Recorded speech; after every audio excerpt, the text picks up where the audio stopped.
Welcome to Launch Code, a premier business podcast, starring Evan Hafer, Matt Best, and Jared Taylor. Today we conclude part 3 in our conversation with Donnie Vincent. So we're talking about the idea that being an environmentalist and a hunter, I think at some point for a lot of people, they feel like they have to be mutually exclusive, right? Mm-hmm. And I know that you've seen this, but I think it's mainly with one segment of the hunting population. I think so. Right? Mm-hmm. I think so. And I think that firearms obviously have something to do with that. Because if you're pro 2A, it's hard for somebody to say, well, I'm pro 2A and I'm also an environmentalist, right? It's almost like, how could you, Mm-hmm. Or does that mean that you want to support all the dam removals or whatever it might be? Yeah, and how can you, some people think, how can you be an environmentalist when you're removing wildlife from an ecosystem? And people think, the data would support this, I think, if human beings didn't live here. But people think that if we leave things alone, they're going to trend towards harmony, true balance. And there's just not enough land. There's too many people, just like you pointed out, there's climate change and atmospheric conditions that are, look at even at currents and temperatures of the ocean. And I see this even on a small scale. My director of photography, William Altman, is he lives in Maine. When he's at home, he's a spear fisherman, and he's telling me all the time. And I don't even know if I bet he's realizing it, but when he tells me these stories, it's not for the idea of the environment, but he'll say, and I'll make it up because I don't know where the lines where they fall, but he'll say, "Oh, holy cow, I shot a striper in just outside of my home in Maine in June, and stripers, they've never been there. Like they're killing species, like they're killing Caribbean triggerfish, and they're killing Caribbean species up by Maine, outliers. But people say, like when he tells me the story, it's just something that happened. But in my mind, I'm thinking, yep, the currents are changing, the quote unquote bait or the forage fish are changing their routes, and all that stuff stems from, our impact. And so people tend to think that if you're a hunter, it's a one-way street. You're just a taker. But really we might be the biggest givers of all, because if you the premise of the things that we're talking about is you have to go and participate. You don't have to, we don't all have to hunt the same way. Not everything has to be hunted. Right. But we have to go and participate in some manner, and just going and looking, it's just not enough. I don't think it's enough. Anything you go and get close enough to, the closer you get to something, the more interesting it becomes. Right. So, and the only way you're going to get close enough is if you really care about it and you're engaging it on some level. Right. Yeah, absolutely. And I think that, I think there is this common misconception that if we leave it alone, it will flourish. And exactly what you just said, that they're going to live in harmony. It's, I was out on the river with a really close friend of mine last year up in the Salmon River Valley, just south of Lewiston. And he was talking about the mule deer population in Idaho, mule deer, elk, whitetail. And he was telling me his dad, who was much older when he actually had him, but his dad didn't kill their first big classified, and I think it was an elk in that area until he was like 30 some years old. Mm-hmm. And it wasn't because he wasn't hunting. It's because there wasn't any population there. Mm-hmm. So, and he had talked about how when he grew up, that he could see the population start to move in and increase. Sure. And a lot of this had to do with the fact that they had removed a big percentage of the predator population. And obviously, and I'm not exactly familiar, but he had a couple other theories. But he's like, at that point, and even when he looked at, and the guy's an incredible researcher, so he started reading journals from Mountain Men and the Lewis and Clark journals and a few of these other guys that were great at journaling their experiences in the backcountry in Idaho during that time. He told me that Lewis and Clark weren't eating elk through there because there wasn't any elk to eat. They were eating fish because that's what they had to eat, actually. It wasn't until they got to the coast of Oregon where they started eating elk meat. Yeah. And I think they had the option to eat their horses on the Lolo Pass, but it's been a while since I've read Undaunted Courage. I can't remember. Well, and a lot of that stuff also, and I don't know about the populations then and exactly what was going on, but the things that we know of now, the things that we're experiencing now, we have perpetuated this change through logging and through creating housing developments and things like that. And some of our species, the white-tailed deer, coyote, they thrive where we impact wildlands. They thrive, and even with elk, obviously they've lived for thousands of years in these big forests. But when loggers go in and they cut a big portion of the forest down, whether it be selective cut or clear cutting, and all that secondary growth comes up, that is all really good food and cover and habitat for everything from black bears to elk to white-tailed deer to mule deer. So, I mean, the impact that we have has been fantastic, but we can minimize our continued impact, and we can, like we were discussing before, it being a renewable resource, we can certainly mitigate how we approach things in the future and make the best possible decisions. I think our biggest problem that we run into is the closed-mindedness. I think that's probably our biggest detriment, is whether you live in the city or the country or what political belief you have, or whether you're for public lands or privatization of lands. I think we have to remain open-minded, and there are a couple of steadfast ideas that we have to hold on to. One of them keeping public lands public.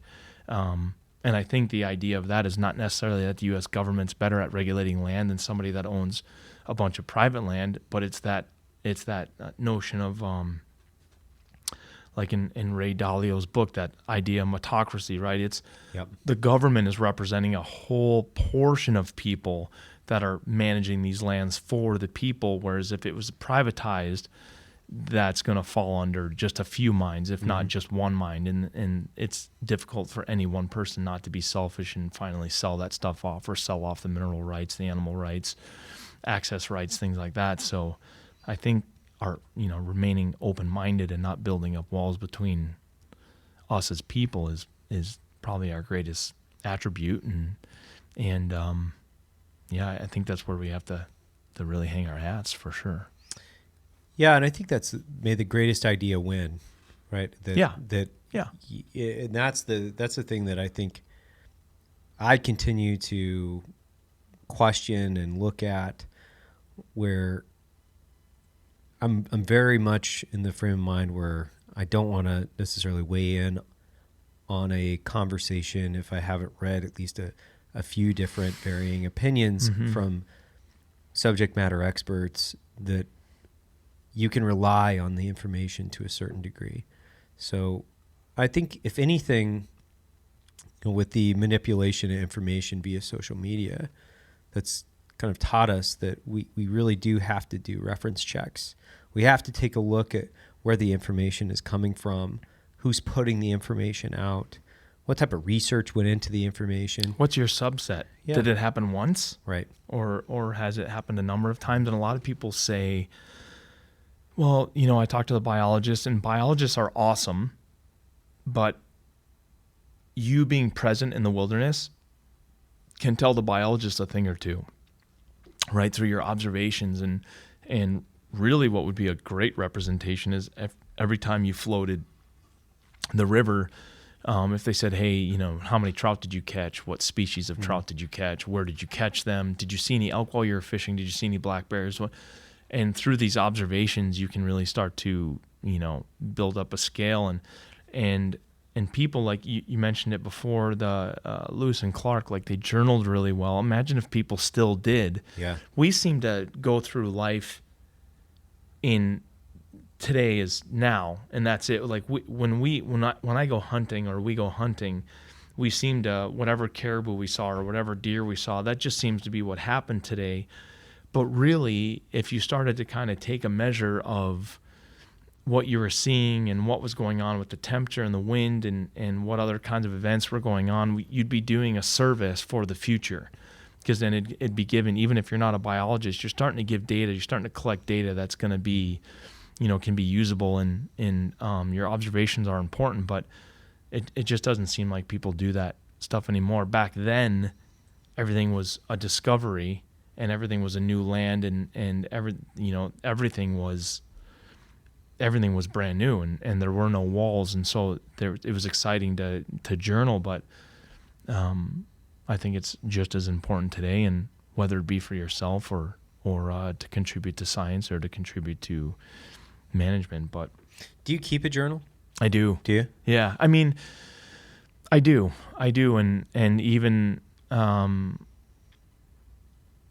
like this last hunt that I did in Tiburon, every day I might just jot down little things. It might even be I might tell myself a story in the journal about a scorpion that I saw or a snake that I saw, or a lot of times I'll scribble down things, which is funny and odd and weird, but I'll scribble down questions that I have for myself later on, because I don't have Google, so I don't have so and I generally am not traveling with a book, but I'll write questions on, like, what is this cactus species, why this taller cactus species, and I might draw a picture of it in my journal and say, okay, the bottom portion of it was all rotted out and it looked like something had been attacking it. What could that possibly be? And I'll just start to ask myself questions, and then sometimes also, I actually did this on this trip, and I do this generally wherever I go, but we'll run into different species, and I'll ask the guides and I'll ask the native people questions about the wildlife to see what they know. And it's really funny, the wives' tales that you get and the different. So on Tiburon, there are tarantulas everywhere. And I kind of knew what it was, but looking at the body of the tarantula, looking at their abdomen, they have these two little prongs that come off the backside of their abdomen. Right. And I just assumed, because I know a little bit about arachnids, but I just assumed that those were its silk spinners, but I really didn't know. I didn't have an idea of tarantulas ever using silk, because they live in little holes. Right. So it's not even like a tunnel spider that creates, or a funnel web spider or whatever that creates a trap. Yeah. Like, these guys literally just live in little burrows. Yeah. And so I've never seen a tarantula. So I asked some of the Mexican guides, and it had to be translated because they didn't speak English, but I asked them, I said, what are these things? And they're like, oh, those are teeth. Those are teeth where they sting them. But I looked it up when I got home, and no, they're silk spinners, but they look like fangs coming out of the abdomen. So that was these guys' impression, that these were, like, if you're going to pick a tarantula up, like, this thing's going to wrap its abdomen around and sting you. And so I'll ask myself questions like that, and then fantastic things that happen. And sometimes even through storytelling, I'll describe a sunset or describe something that happened that day. And I also have this wherewithal, this perspective of, I think about the animal that I might kill. And so I start to think about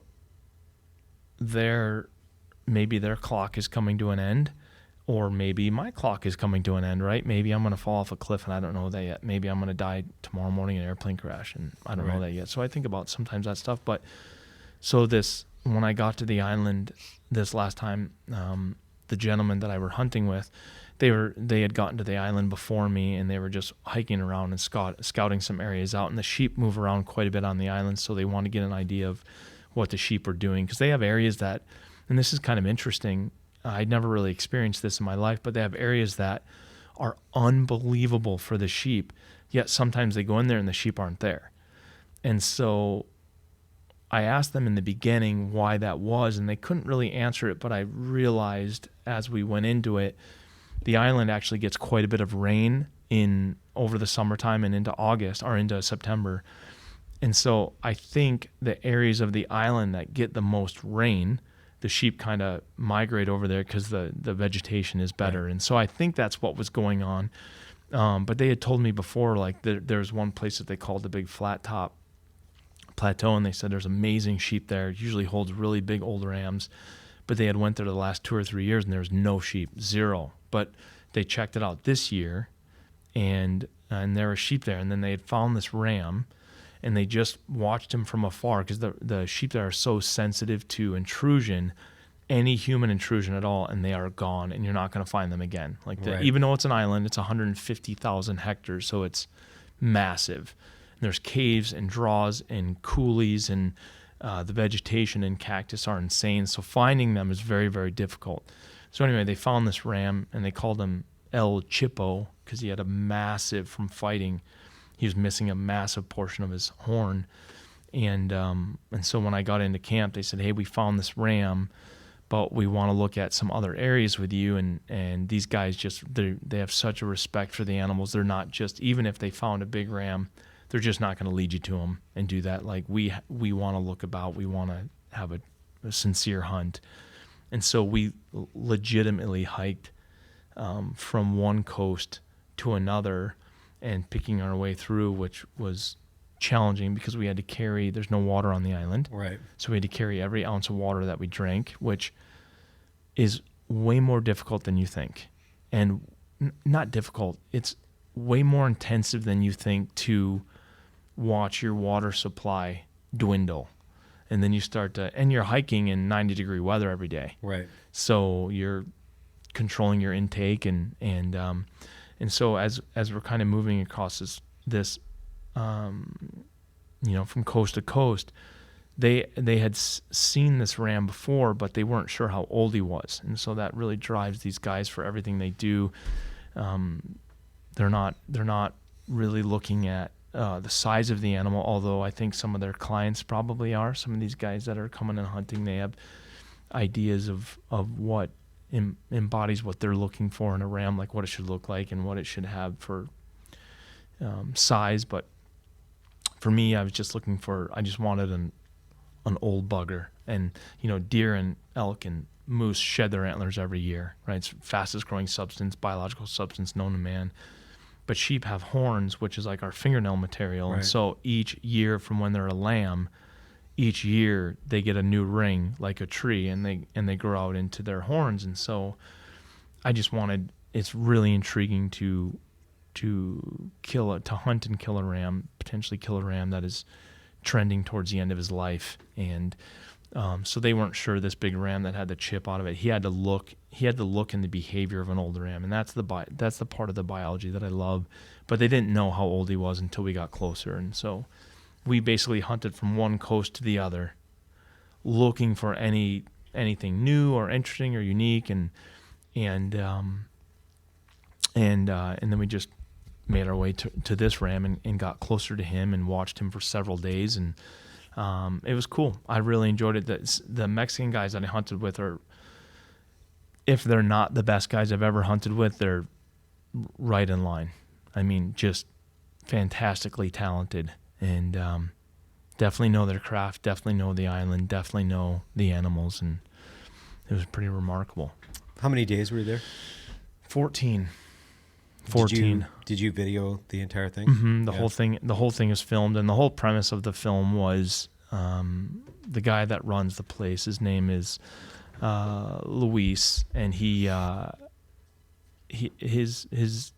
biggest influence when he was growing up with his dad and an uncle, and these guys they just loved hunting, lived for hunting, and they traveled all over the world to hunt. And Luis's dad, Mr. Romero, he passed away, and then now this wasn't in the idea of the hunt, but his uncle just passed away shortly before I got there. But his dad had hunted all over the world with this 1950s Belgium-made Browning 270 Winchester, and so when we started talking about doing a film there, really, it's not that we were necessarily chasing a story, but Luis had seen our work before, and he really wanted to see this island that was so near and dear to him, the wildlife that was so near and dear to him.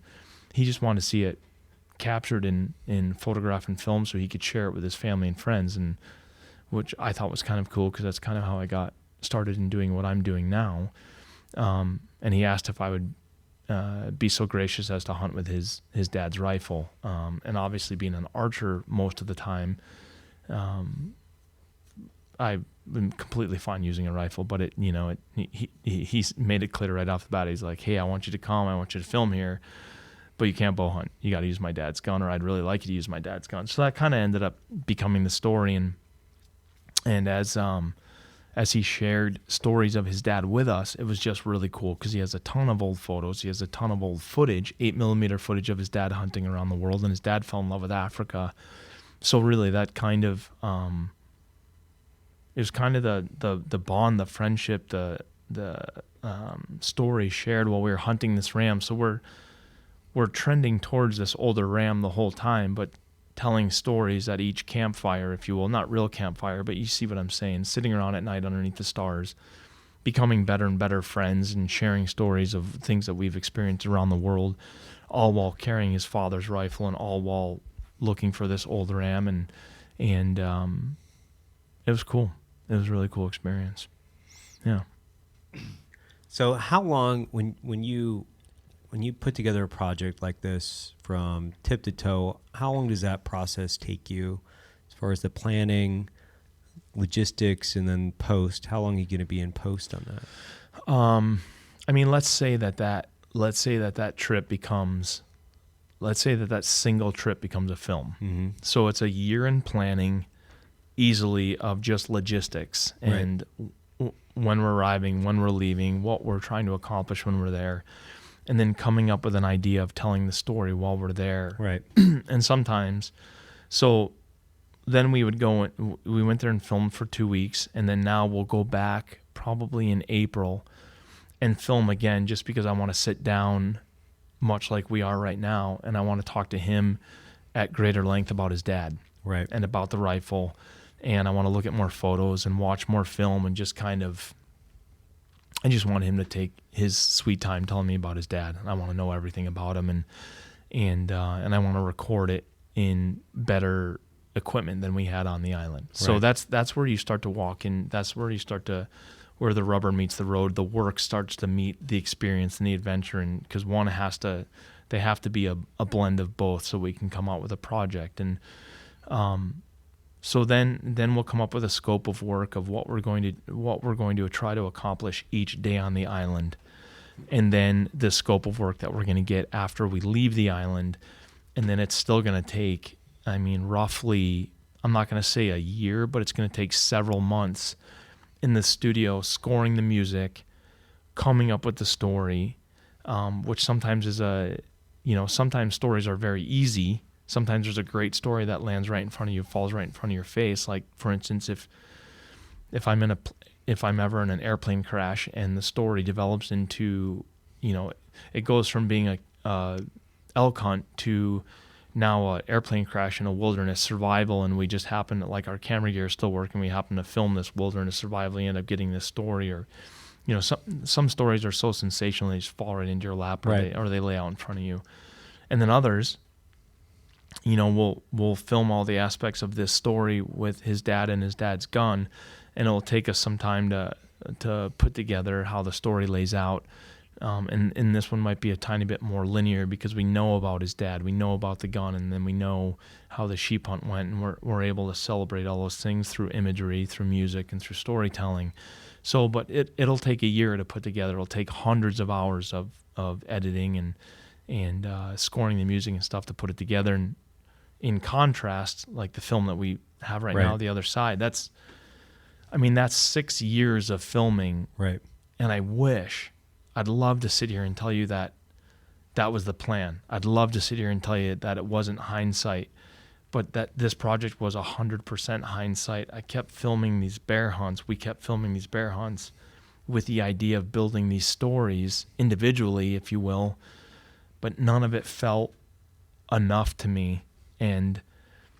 And then as I was hunting these bears, I was self-reflecting and asking myself difficult questions, not with the idea of building a film, but just out of being there and watching the bears and trying to challenge my ideas of being a hunter. And do I even want to be a hunter? Do I even want to be a bear hunter? Do I even want to be here right now for this particular activity? And so then I realized that's the story here. The story is my own contention about being a bear hunter, or contention about how some hunt bears, or how we should hunt bears, or how I'm hunting bears. And so, that was 6 years in filming, and has been, we started editing the film last December, and we just came out with it. Last week was our premiere. So it took us, and I can't even tell you how many iterations of it we thought were done. Right. Like Kyle would deliver me a first kind of skeleton of the film, of pieces of it, and I'd watch it. And I'm like, And he's like, I think it's really good, and I'd watch it, and then I'd have questions, and he's like, oh yeah, okay. And so then, he'd say, well, I don't want to do this and this. And so it's just kind of this collaboration, right? And I can't even tell you how many times we thought it was done. And then pieces of music evolve, and shot sequences evolve, and the ideas evolve, and story evolves, and the writing evolves. And yeah, so it's a tremendous amount of work. Yeah. So when you're getting ready to launch, your premiere, your sequence, what does that look like? Because, we as a company were in Colorado last week. Yeah. Right? Yeah. Last Monday. Okay. Yeah. What did that look like? What was the scene? Set the scene for that. It was incredible. I mean, we have launched films in other film festivals and been part of festivals and things like that. This is the first time we had ours as a standalone. Right. And so it was wicked. I was so proud of our partners like Black Rifle and it's, so the theater, it was in a theater called the Lyric, small kind of eclectic type theater, really good artwork in there, but the artwork might be, a human skeleton with a bird skull on top of it, and then, really crazy paintings of Medusa or something you'd see like Inner City, if you will, or but you could tell the people there celebrated art. They took film seriously, and you could tell that they kind of loved their jobs. But so they had a bar. They have a bar in the theater, serve good food in the theater, and so Black Rifle came in, set up a booth, had all your guys' new products. Your new Backcountry coffee was very, very popular there. Hanwag is the boot company that I wear. Hanwag. You know those guys? No, Oh man, they make the most incredible boots. Yeah. So this is, and by the way, this is not like a surreptitious plug. No. I don't know about the company. No. You'll have to tell me. And any company that I work with, from our work with you, we're never chasing dollars. We're never Are those Hanwags right there on the floor? Yeah. Oh, will you throw me one? Not only are these Hanwags, but this is their original boot from 18 something. That's a remake of basically their original boot. So you've heard of Loa? Yeah, of course. Okay, so Loa is Lawrence Wagner. Hanwag is Hans Wagner.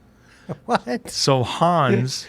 So when I started wearing Hanwags, the guy that I was talking to, he said, "Hey, what boot do you like the best?" And I said, "The best boot I've ever worn is a Loa Mountain GTX or something like that." Right. Yeah.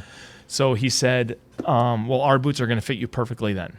And I said, "Well, how do you know that?"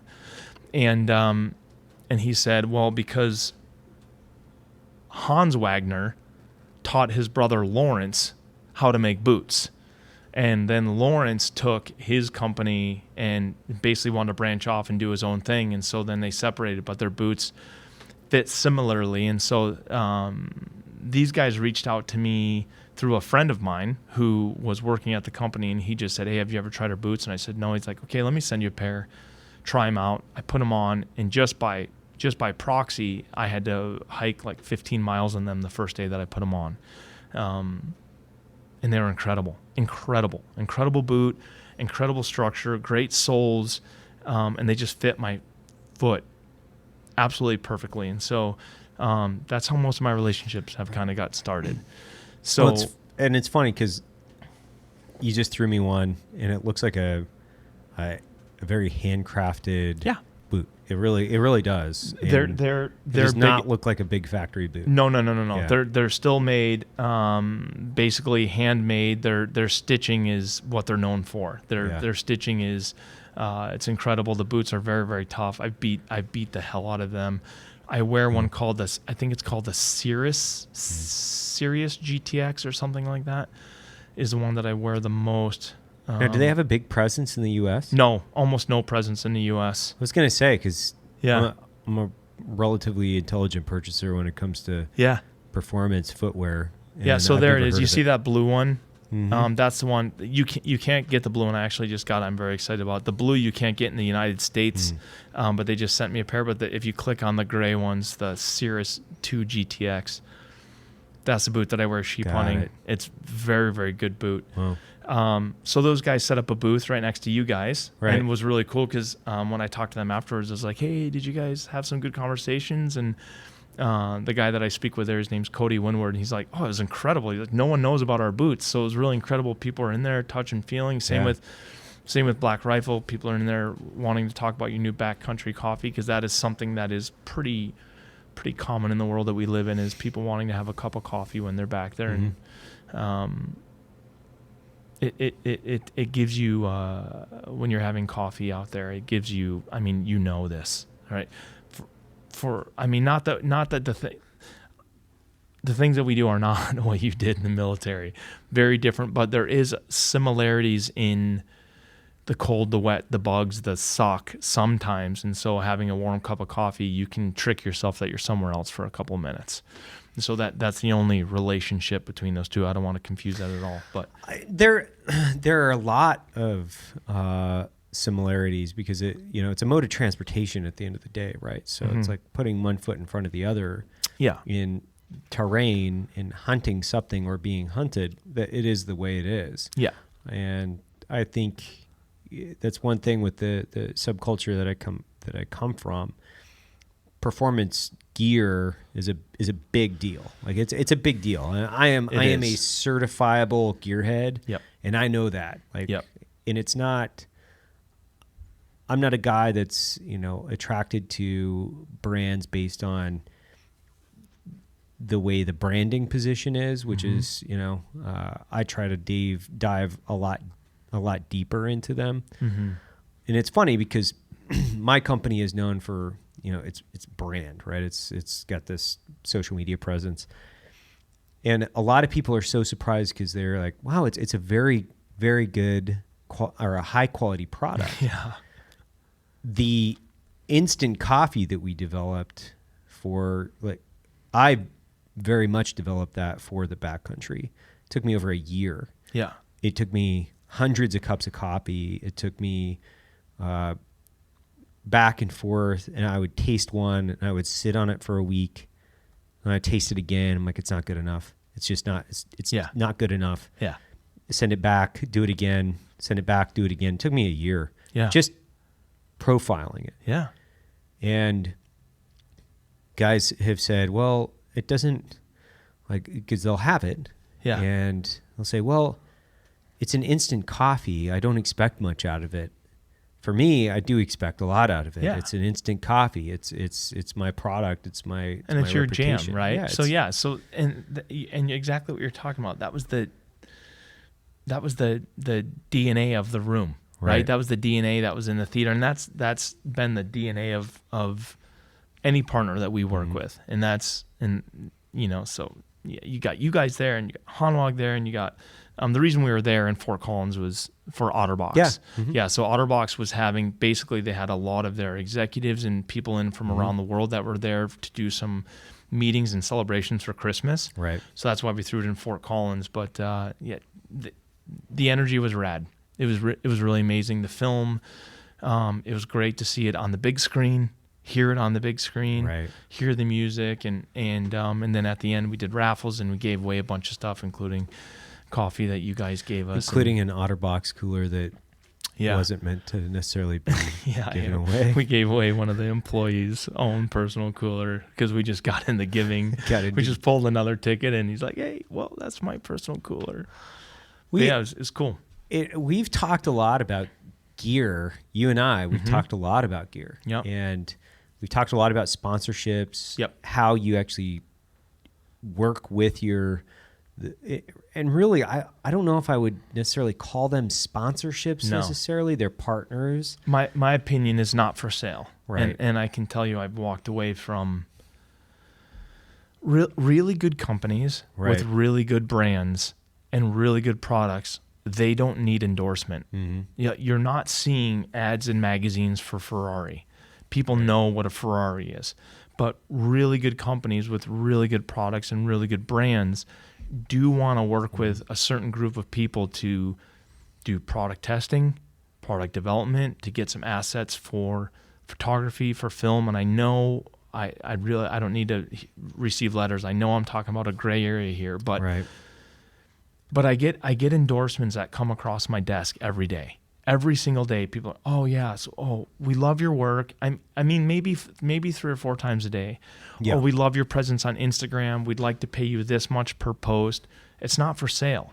That is not for sale. And like when I first started talking to Hanwag, so I started wearing. Have you ever heard of the company Fjallraven? Mm-hmm. Yeah, of course. Yeah, so Fjallraven is the parent company to Hanwag. Oh, okay. And so the son of the originator of Fjallraven has been building a parent company called Phoenix, and they own Hanwag. Absolutely, I know exactly. Brunton, Primus, yep. So that's where they fall under. And so a buddy of mine that I used to work with at another company, he left. He was with Zeal Optics. Right. He out of Colorado. He left Zeal and went to Fjallraven, went to Phoenix. So he called me up. He's like, "Man, have you ever worn Fjallraven clothing?" I said, "Of course I have, tons of it." And I said, "I love it." And he's like, "Well, I'm going to send you some pieces." And then he said, "Have you ever worn Hanwag boots?" And I said, "No." And then he said, "What's your favorite boot right now?" And I said, "My Loas." And he's like, "Oh, let me send you these Cirrus GTX 2s." He's like, they're going to fit you identically to a Loa. And then he told me the story about Lawrence Wagner and Hans Wagner. And he said, so they're going to fit you identically. It's just that they're built much better.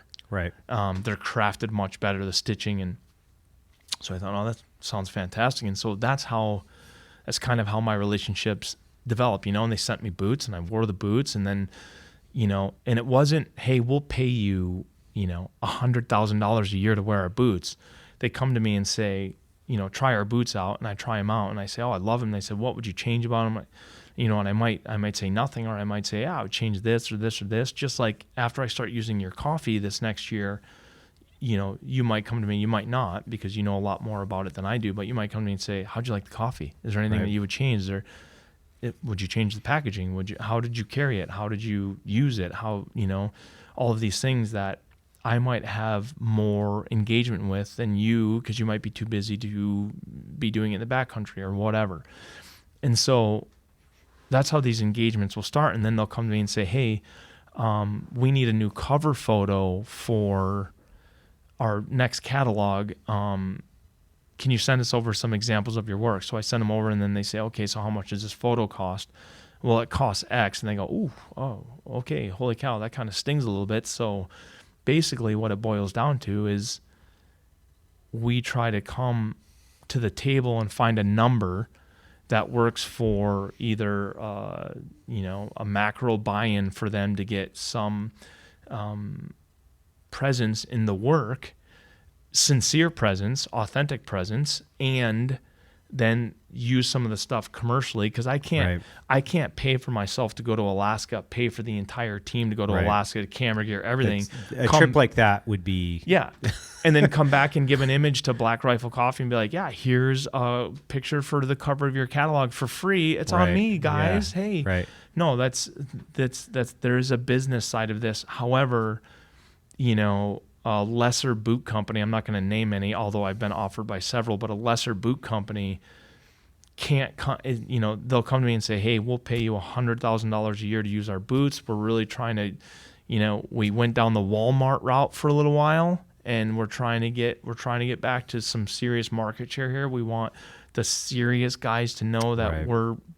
we've dove into research and development. So we want, the answer's really no. I mean, there might be a certain fit there, but more often than not, 95% of the time, the answer is no. And I have some peers or some, I don't know if they're peers, but people that apparently do similar or same things that I do, and they just, it's for sale.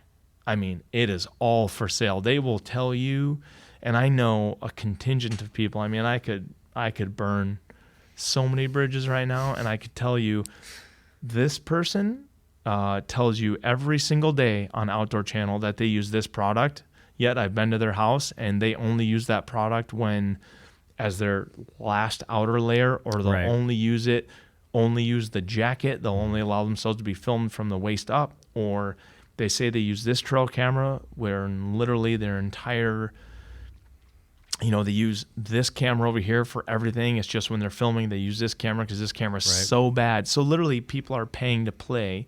Their opinions are for sale.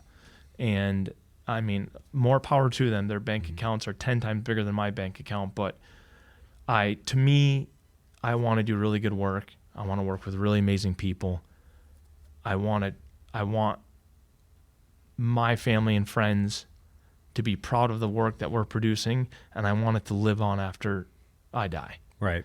And those are things that are important to me, and working with special companies is a rarity, but that's a long, long form way to tell you why we're in Fort Collins, why we're working with Otterbox, with Black Rifle Coffee, with Hanwag Boots and Fjallraven. And Well, that makes sense. And I think a lot of people, they wonder about that. They do. yeah. And working within the influencer space, because there are a lot of influencers that approach Black Rifle. And Oh, I bet. Yeah. And Oh, I bet.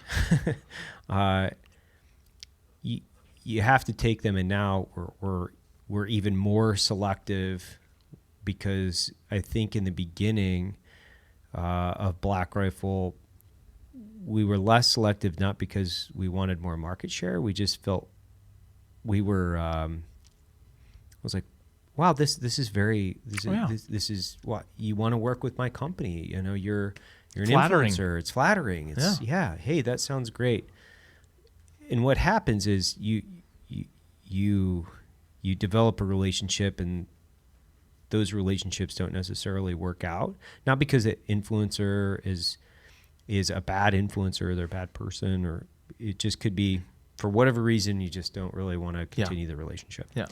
And there are a lot of influencers. I would call you are an influencer, but you're a different type of influencer from a lot of different ways. Number one, the authenticity, I think that is translated through the work that you put out, because you care about what you're putting out, to the point of which it is the art of storytelling through video. Mm-hmm. And I would definitely classify you as a different type of artist storyteller, for sure. And I appreciate that. That means a lot. No, It means a lot. And there just is not a lot of true storytellers left. There are people that develop content, to include, we develop content every day, every week. We really try to tell stories for people too. So we've developed a whole series of different forms of content where it gets deeper into the company, it gets deeper into the people that we work with in the company, because we want people to understand who we are, and that's why we labeled it. Well, evidently because we stole it from you. Which was completely unintentionally, and I'm still a little bit embarrassed of. But we do want to dive deeper into the storytelling, the content, and the true art of storytelling. Yeah, it's because important. if you're just hawking a product, and this happens in our industry all the time, too, where they don't care about the product. They care about the gross revenue number and whether or not they're increasing that. That's a very short-sighted way to look at business. And I think the relationship that you develop with people that you work with, they both have to have the same vision for not only themselves, but for the brand. Is this going to be a relationship that I want to cultivate and work for several years with no real end in sight? You know, it's like, how do we do that? Yeah. And there just is not a lot of people that, and we meet them. I see it. I see it when I've worked around a lot of different influencers. Well, they'll put something on, they'll zip it up, they'll take some content, and then they'll take it off. Yeah. They'll take it off. Yeah. And they'll, go about their day. We don't work with any of those guys, so it doesn't really bother me. But I've definitely seen it, you know, or they'll say that, these guys sponsor me, but I don't really use their product. I've heard that. I've heard that a lot. Oh yeah. Yeah. And I was just talking to a guy last week. I would love, it's not the world we live in, but I would love to sit here and really talk about, I'd love to just flesh it all out, because it just drives me mad. But I have guys that, reach out to me and they say, hey, I am freezing hunting. Right. And I am wearing this, I'm wearing the best of the best. I'm wearing this jacket, these pants, this matching set. Right. And, and I tell them, like, you're not even, the stuff you're wearing is not even in the top 10. Not even in the top 10. And they said, what? Are you kidding me? And then they said, well, what companies are you wearing? And I list them off, and they said, I've never even heard of any of those companies. And I try to get them to, not try to get them, but, just try to influence them to say, hey, if you don't have a lot of money, you can do amazing things with, you can get certain wools to stay warm. You can get pieces that aren't camouflaged. You can get purple and pink and yellow and stuff right off of the clearance rack. And especially, God willing, if you're triple XL or extra small, like, there's a lot of stuff available. You can find some clothing for good deals. Yeah. And so, like, I try to tell these guys, like, I'm not just trying to sell you a set of wares for you to go and buy and perpetuate these companies that I work with. No, you can buy from X, Y, and Z, and it's just important. The authenticity for me that's a word that gets thrown around a lot these days, but it's really important to me, and both in working with companies like you guys, and then also in conveying things in the film. Like I was talking to Dave earlier about, our previous podcast, where I talk about some of the issues that I have had in my family, some of the major struggles that I have, and it's embarrassing for me to admit this to a guy like you, but some of the major struggles that I've had with my self-confidence every single day, and things that I've struggled with myself, both in business and being in front of the camera and writing and everything in life. And so, but you realize that not everyone has it figured out. And some people have a lot more money than others, or some people are a lot more fit than others, or some people appear that their lives are easy, or, like, you might confuse, if you know somebody who's a trust fund baby, and their, mom or dad has millions or billions, and their bank account is just inherently full, you might say, oh, that guy's his life is so easy, but his life is probably also quite a bit miserable, and he probably has nothing to hang his hat on. He's probably not done anything ever for himself, and probably looks in the mirror every day and questions everything. But for me, the authenticity, the storytelling, not just to tell a story to sell you a film to make money, but really the storytelling, tell you what's going on in my mind, tell you what happened here, and look for answers or convey the emotions and things that were going on, and then having the ability to sit down and speak with you and represent Black Rifle, and to call you guys sincere friends, and to work together and to collaborate and come up with ideas. And that's, for me, that's a major gift, and nothing is ever for sale from us, ever. It's all a collaboration, always. Yeah, and we knew that straight away, because Rich, I think, introduced us, Richard Ryan, and the first conversation we had wasn't about some type of business relationship. Mm-mm. It was like, hey, I just want you to talk to you on the podcast. And we had known each other for over a year, like well into a year. And that respect, especially from my end, was looking at the films that you made, looking at the stories that you told. That was different. It was not just a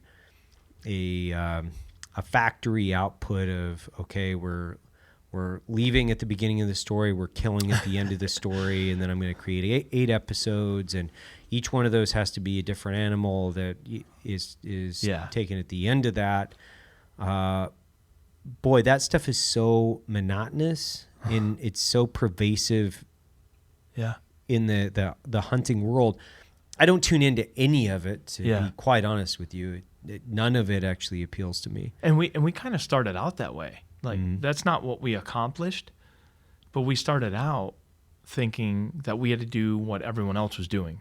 We started out thinking, okay, so we need to sell sponsorships. I mean, we literally came out of the gate like, okay, we need to find a backpack sponsor. We need to find a bow sponsor, an arrow sponsor. We need to find, a coffee sponsor. We need to film 13 episodes. And we, that was our original, not even our original business plan, but those are things that we originally talked about. Right. And then, I mean, within a couple of days, if not seemingly minutes, we just realized, well, okay, so if we go and film in a place and we kill a mountain goat or something like that, what was the story? What are we hanging our hats on here? And that's where we started to really struggle. And then we started talking to companies, showing them some of our work, and they'd look at our work and they just, oh my words. So okay, so how do we work with you guys?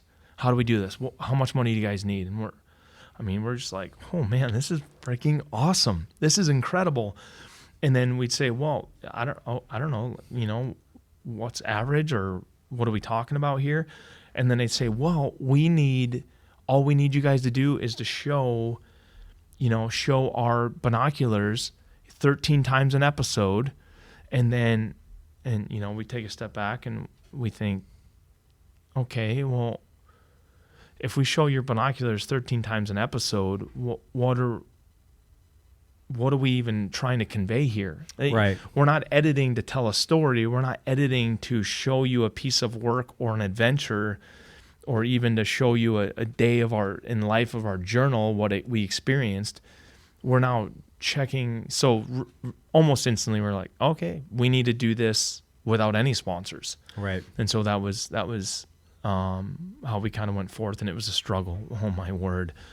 It was, it still is a struggle, and was a struggle, is a struggle. And very quickly we took a step back and said, we need to do this. We can't ever rely on outside money. We need to do this internally with our own, and try to do it better, and try to create work that people actually buy. Try to create films that people actually buy through DVD and Blu-ray and downloads, and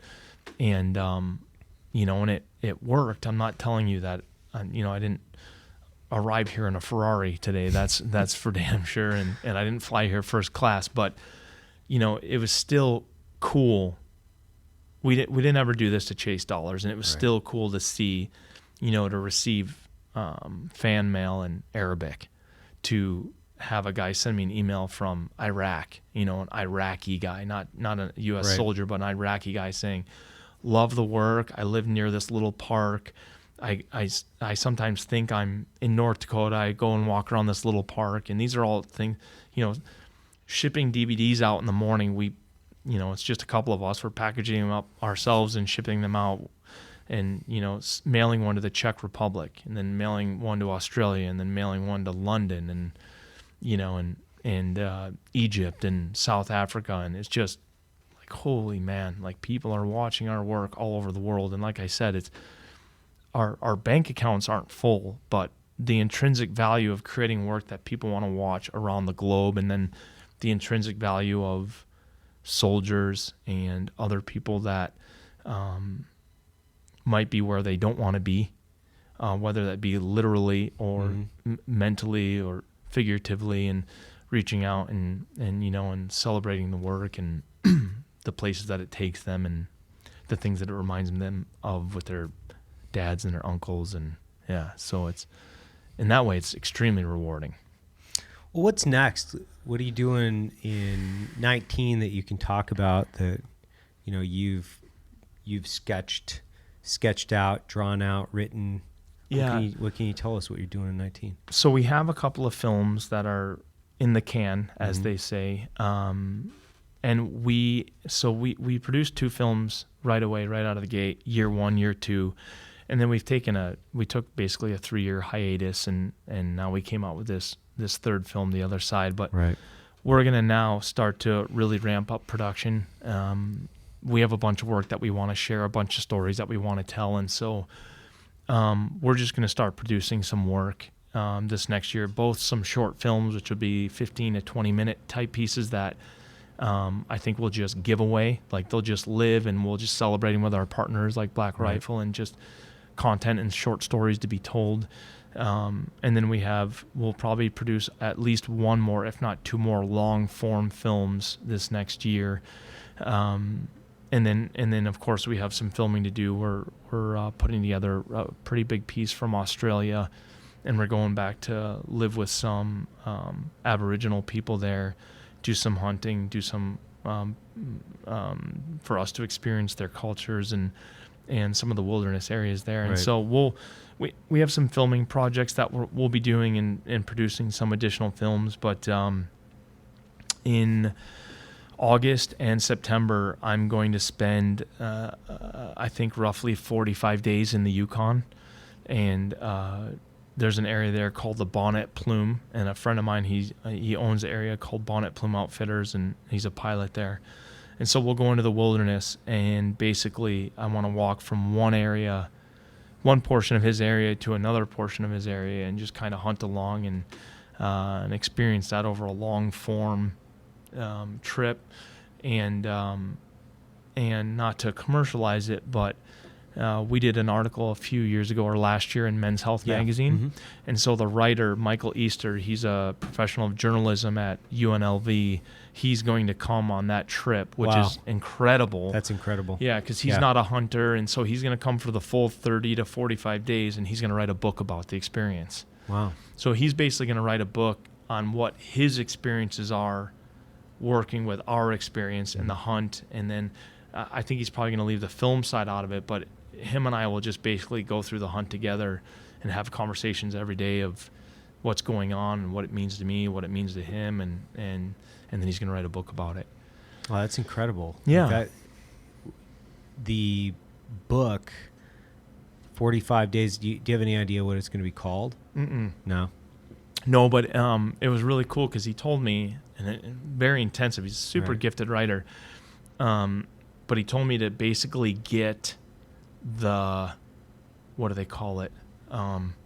Basically to, he went to publishers and just said, here's an idea of what I'm thinking. Right. And I'm thinking he wrote 5 or 6 page summary of his ideas, and he's like, no, the piece that he handed in was like 55 or 60 pages. Oh, really? It's like, are you freaking kidding me? And he's like, no, I basically had to write like a rub down version of what I think it's going to be like. And then he showed the Men's Health story, and so he's like, no, it's going to be pretty wicked.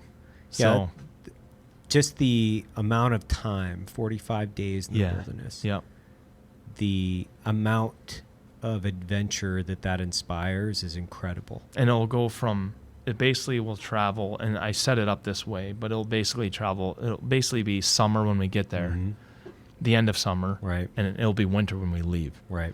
And so we'll get to film that entire transition. Yeah. And then I have, not that I'm going for crazy, but I have in my pocket a Dall sheep tag, a grizzly bear tag, a mountain caribou tag, and Alaska Yukon moose tag. And so what kind of trouble we'll get in along the crossing rivers, coming down mountains, just the general traversing the terrain. The place is It's a place that I've talked to you about bringing you there, but it basically looks like Middle Earth. It's one of the most beautiful places I've ever seen in my life. Incredible and incredibly dangerous. Yeah. Yeah. I mean, there's no room for error there. None. Are you using pack animals? Nope. No pack animals. Backpack. Yeah. Backpack, everything. Wow. So how are you? So if you're killing along the way, yep. How are you packing and removing? Yep. So let's say we kill a sheep, then we will break that animal down. Right. Put him in backpack him to an airstrip. Got it. So we might have to go 10 miles out of the way or whatever. Okay. Drop him off. Chris McKinnon will come in with the Super Cub, pick him up, take him back, and get it hanging, get it cooled. And we'll do that too in the field. Like we might kill a sheep and it might be 4 or 5 days before we can get to an airstrip. Right. And then same with caribou, moose, and grizzly bear. So it'll be a pretty wicked adventure. It's definitely going to be, it'll be intense for us. And for me, I just want to, again, selfishly, my ride, I just want to be ultra present every day, watch the sun come up, hunt well and good, be honest with myself, honest with the animals, and know that I'm never going to get this 45 days back in my life, and take one more day along with my ride. Well, I mean, I'm just kind of speechless because I'm thinking about 45 days in the backcountry, 45 days, what that means, especially in that area. That will be an epic adventure. Oh, that's an understatement. Yeah. Because, man, I'm kind of blown away by that. 45 days. It'll be cool. Traversing so much territory. Because that's like every minute of every day for 45 days is enough time where you feel like you've got enough time in the bank. Yeah.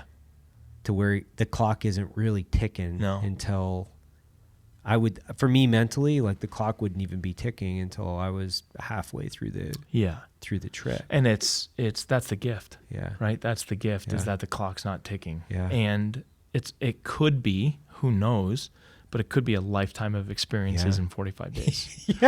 And there's this guy that did how we kind of came up with this scope. And it's kind of cool that these doors are opening. So Luis Romero, the guy from Tiburon Island, he saw our work, loved our work, instantly connected, which is really cool. But he connected his dad's rifle to me and the island, and thought, let's get these things talking. And then same with Chris. You know, I've been to the Bonnet Plume once, but he's like, you need to come back to the Bonnet Plume, tell a story there, see and experience the things that I see as a pilot, right? And tell this story. But there's a guy named, I can't remember his name. He's a photographer out of Minnesota. Oh my God, I'm so embarrassed. But he did a story. He did a photography book several years ago, like 15 years ago, where for a certain period of time, Brandenburg is his last name, Brandenburg. Anyway, for a certain period of time, he's a sensational photographer, but he took one photo a day. And I read this book about him taking this one photo a day, and you'd think, oh, this is easy. Like, you take one photo a day. Like, you can just take a photo of anything, and that day was taken care of. But there were days that he took the photo in the first 5 minutes. You know, there were days that he photographed, Jim Brandenburg. There are days that he photographed the sun coming up. And so he was done for that day. Right. And then there were days that I read about him that he was in a panic because the sun was going down and he still hadn't found an image that he wanted to shoot. And so I just thought, how incredible if I did, you know, we're always looking for these stories under stories and trying to not make something out of nothing, but this is our business, and we're trying to tell tales that people remember. Right. But I just thought, what if we did the idea of Jim Brandenburg and we kind of captured an image a day on this Yukon trip, but instead of capturing an image a day, we just captured each day in an entirety and did it, you know, maybe call the film 45 days. Right. And literally it's a journal hunt. You see me writing in my journal every day of the things that I just told you, the sketches that I have, the sketches that I see, the questions that I have, the experience that I had that day, the the suffering. Like I might be having a mini temper tantrum over, 10 days of rain, or the bugs are atrocious, or I broke my ankle yesterday, but I'm deciding that I'm going to continue on and see what I can do with a broken ankle, or whatever it may be. I just think that's kind of exciting to think about. No, it's incredible. Like it's an incredible adventure that Yeah. very few people, I think, would be physically capable of the task, mentally even less. Yeah. Because it'll be tricky. 45 days in the backcountry Yeah. is that's an incredible adventure.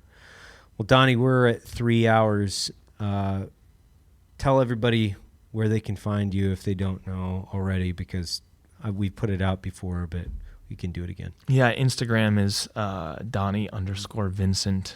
Not 2 underscores. Yeah, not 2 underscores. I have an imposter. And then Facebook, just search my name, and then DonnieVincent.com is where we sell our films from. And then your last film, one more time. The Other Side. The Other Side. So, and that'll be available on? That'll be available on DonnieVincent.com for DVDs, Blu-rays, and then also mobile downloads. Cool. Yeah. Awesome. Dude, can't thank you enough. Let's do it again. Yeah, thanks, Evan.